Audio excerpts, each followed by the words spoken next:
Tahukah kamu, Badan Pusat Statistik Provinsi Aceh secara rutin menyelenggarakan lokakarya sejak awal tahun 2023. Kegiatan ini bertujuan agar pengguna data dapat memahami tentang indikator-indikator yang dikeluarkan oleh BPS.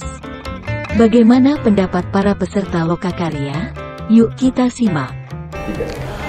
Assalamualaikum warahmatullahi wabarakatuh. Saya Saridin SPD MPD, Kepala BPSDM Aceh. Dengan mengikuti lokakarya yang dilaksanakan oleh BPS Aceh, dapat meningkatkan pemahaman tentang indikator-indikator yang mempengaruhi Indeks Pembangunan Manusia (IPM). Mudah-mudahan BPS tetap melaksanakan lokakarya di masa-masa yang akan datang. Terima kasih. Wassalamualaikum warahmatullahi wabarakatuh. Halo, nama saya Arad Iskandar dari Dinas Perhubungan Aceh.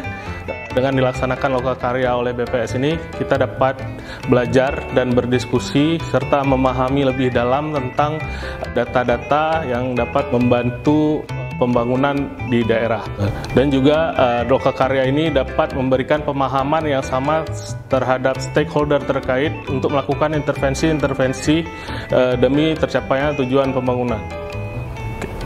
Assalamualaikum, saya Putri dari Fakultas Ekonomi Universitas Syahkuala.